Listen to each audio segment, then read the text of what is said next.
Subscribe now and press the bell icon. Never miss an update. नमस्कार साथियों, स्वागत करता हूं सबका एक बार फिर से इस YouTube चैनल पर जिसका नाम है स्टडी विद पीएन लोधा। मित्रों, रीट शिक्षक भर्ती 2021 हेतु मनोविज्ञान के प्रश्नों का ये टेस्ट नंबर 13 आज आपके लिए लेकर आया हूं। बहुत ही शानदार प्रश्न आपको यहां पर देखने को मिलने वाले हैं, जैसा कि आपको प्रत्येक टेस्ट में देखने को मिलते हैं। तो चलिए वीडियो को शुरू करते हैं साथियों। आपके प्रथम प्रश्न आता है, एडगर डेल द्वारा दिए गए अनुभव शंकु में कौन सा अनुभव बड़े पक्ष के प्रथम पद पर दिया गया है? वास्तविक प्रत्यक्ष अनुभव, वास्तविक संकेत, प्रदर्शन और चलचित्र। तो देखिए, एडगर डेल का अनुभव शंकु, ये तो आप सभी ने इनका नाम तो सुन रखा होगा। इन्होंने अनुभव शंकु दिया है त्रिकोण के रूप में। अब यहाँ पर इन जो अनुभव शंकु में जो सहायक सामग्रियाँ वगैरह है उसके बारे में इन्होंने बताया है कि कौन सी सहायक सामग्री कितना % प्रभाव डालती है। तो प्रश्न क्या पूछ रहे हैं कि जो सबसे बड़ा पक्ष है उसका प्रथम पद पर क्या दिया है? तो साथियों, उसके प्रथम पद पर दिया गया है इन्होंने वास्तविक प्रत्यक्ष अनुभव। जो वास्तविक प्रत्यक्ष अनुभव होते हैं वो सबसे ज़्यादा हमें याद होते हैं। तो आपका प्रथम विकल्प यहाँ पर सही है, क्योंकि प्रत्यक्ष अनुभव जो वास्तविक रूप से आप करोगे, करके सीखोगे उस चीज़ को आप, तो साथियों होगा क्या, आपको वो चीज़ आप हमेशा याद रखोगे, स्थायी याद होती है वो। तो प्रथम विकल्प आपका यहाँ पर सही है। नेक्स्ट प्रश्न नंबर 2, वंशक्रम संबंधी कौन सा नियम है?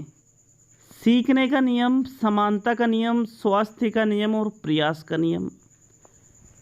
तो वंशक्रम नियमों की अगर बात करें तो देखिए, सीखने का वंशक्रम का कोई नियम नहीं होता है, स्वास्थ्य का भी कोई नियम नहीं होता है और प्रयास का भी कोई नियम नहीं होता है, बल्कि एक नियम होता है जो होता है समानता का नियम। तो आपका दूसरा विकल्प सही रहेगा साथियों। समानता का भी एक नियम है जो वंशक्रम के अंतर्गत आता है। तो विकल्प नंबर 2 आपका यहाँ पर सही है प्रश्न 2 में। नेक्स्ट प्रश्न नंबर 3 पे चलते हैं मित्रों। तीसरा प्रश्न आपके आता है, प्रश्न को समझना है और फिर जवाब देना है।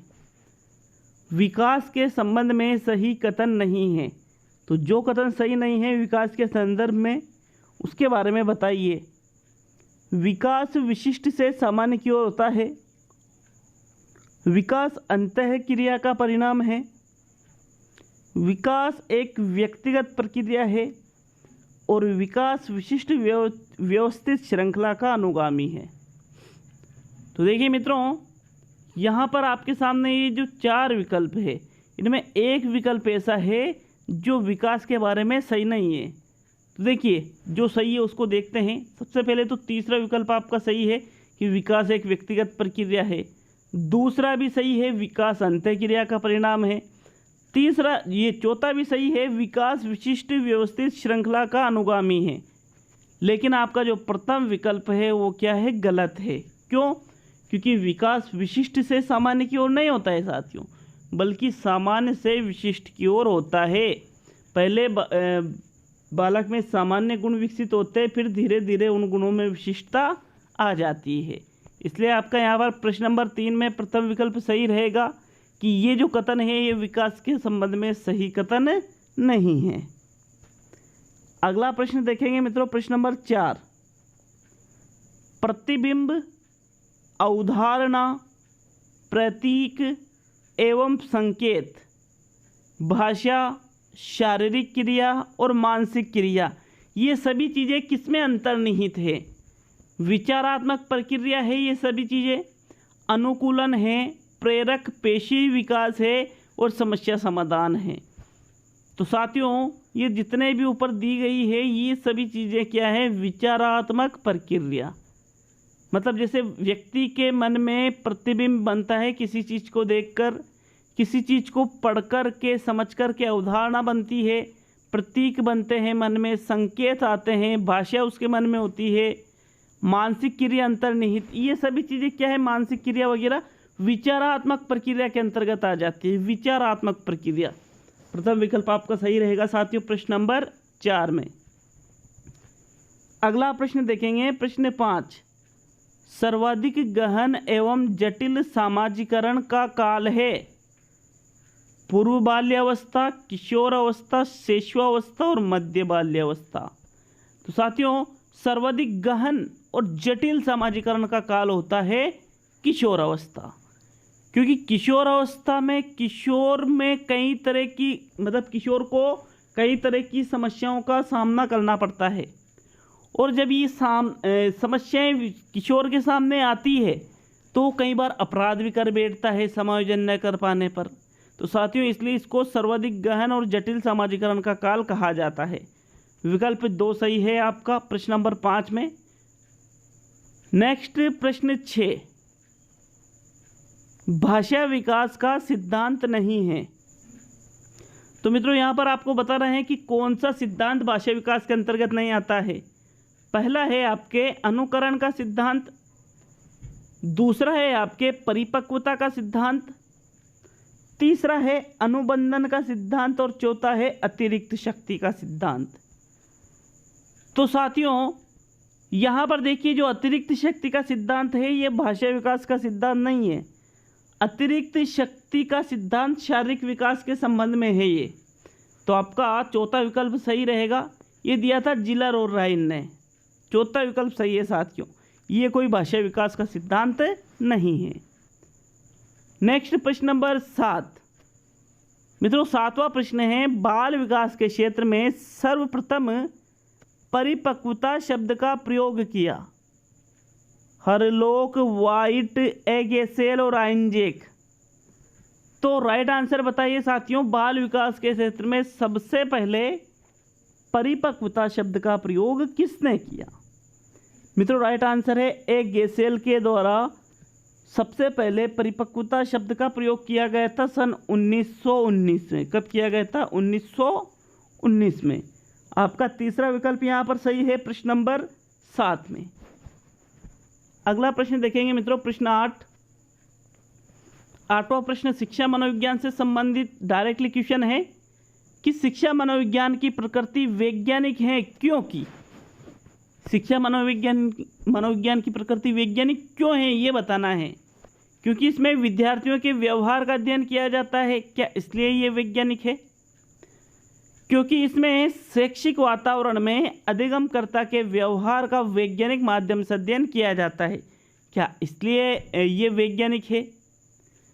क्योंकि केवल विज्ञान का अध्ययन इसमें किया जाता है, या फिर इसमें प्राप्त सूचनाओं के आधार पर सिद्धांत निर्मित किए जाते हैं।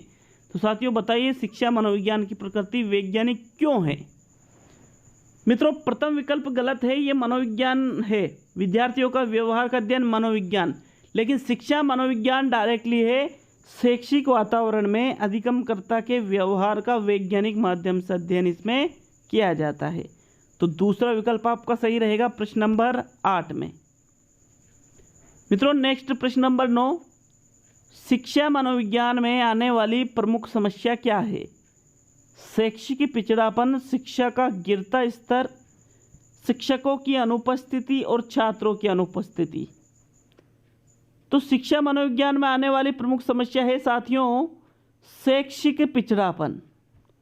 देखिए, शिक्षा का गिरता स्तर, शिक्षकों की अनुपस्थिति, छात्रों की अनुपस्थिति, ये तो अन्य कारकों में आ जाता है। लेकिन शिक्षा मनोविज्ञान के अंतर्गत मुख्य रूप से क्या आएगा? बालक जो शैक्षिक रूप से पिछड़ जाते हैं, वो शिक्षा मनोविज्ञान की मुख्य समस्या है। प्रथम विकल्प सही है प्रश्न नंबर 9 में। मित्रों, अगला प्रश्न देखेंगे प्रश्न नंबर 10। विक्टोरिया हेजलेट की बुद्धि की प्रकृति के विषय में कौन सा सिद्धांत है? एक शक्ति सिद्धांत, द्विशक्ति सिद्धांत, बहुशक्ति सिद्धांत और विविध शक्ति सिद्धांत। तो यहाँ पर देखिए, विक्टोरिया हेजलेट की बुद्धि की प्रकृति के विषय में है एक शक्ति सिद्धांत। कौन सा सिद्धांत दिया है इन्होंने मित्रों? एक शक्ति सिद्धांत दिया है। आपका प्रथम विकल्प सही है प्रश्न 10 में। अगला प्रश्न देखेंगे प्रश्न नंबर 11। 11वां प्रश्न है, ऐसे बुद्धि परीक्षण को किस नाम से जाना जाता है जिसमें लकड़ी के गुटकों का प्रयोग किया जाता है?